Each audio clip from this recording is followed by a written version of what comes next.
Good morning and welcome to The Art of Composition. Thanks for joining me today. I appreciate it.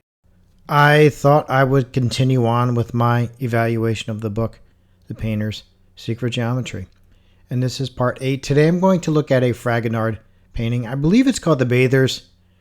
And I'm going to jump right into this and lay down the 14-line armature. This won't take long, but I just want to show how Charles Boulleau is arriving at his conclusion. So I'm going to draw the 14-line grid.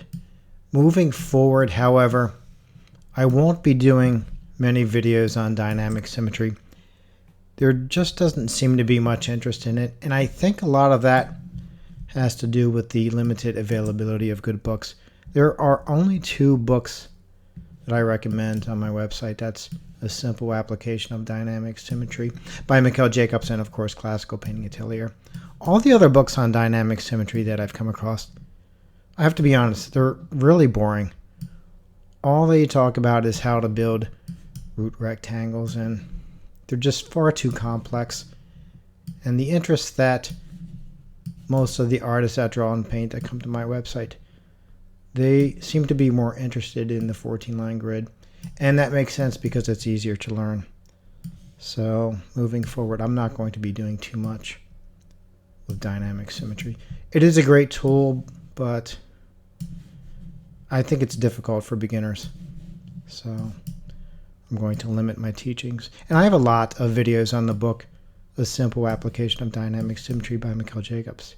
I think I've done about 10 or 15 of them, which is more than enough information for any artist that's interested in that method of design to learn what they need to learn. And then, of course, you could always move on to the Barnstone DVDs. They're a bit more complicated because Myron gets into the overlapping root rectangle thing, and I don't teach that because it's just far too complicated, but you can always go down that road if you want to. All right, so I'm almost done here.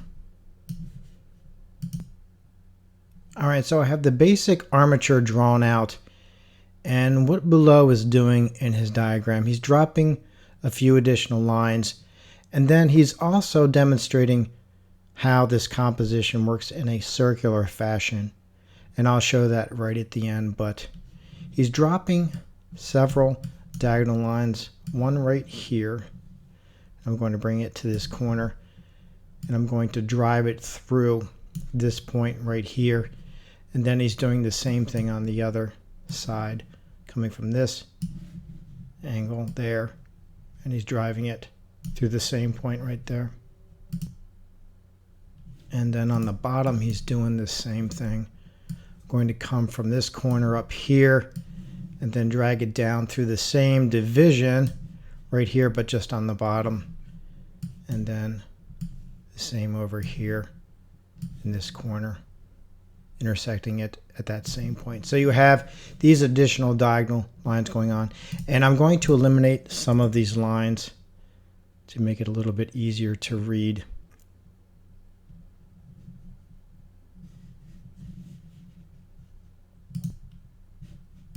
I'm going to take out these right here.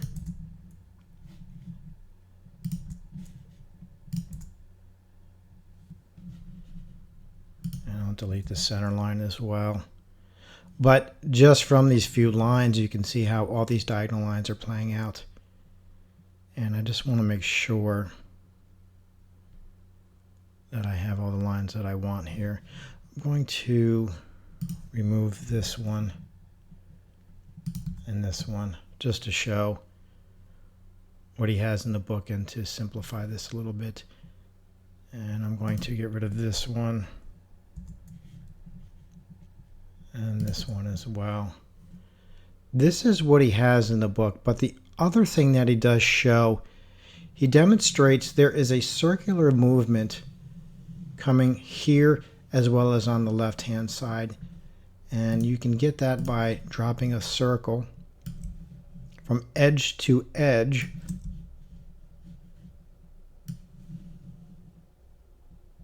there, and then I'm going to bring this all the way over right here and then just create another one and bring that over to the left. Same thing, edge to edge.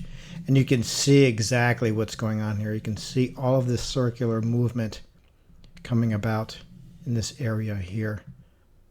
But again, all of this is derived from the 14-line armature. And the reason I stress this system of design so much now is because it's just much easier to learn than a lot of that dynamic symmetry and the overlapping, the root rectangles and so on. I just think this is a better system of design, and it's a much easier way to get started in learning more about composition and art and photography too, because I'm going to be doing some videos on photography with the 14-line armature. Let me just line this up a little bit better. There you go. But that's the final analysis. That's the final analysis, and thanks for joining me today. I really appreciate it. And if you like these videos, please feel free to make a small donation of $10. It really does cost a lot financially and time. A lot of time goes into researching this information to make it easier for the artist and photographer.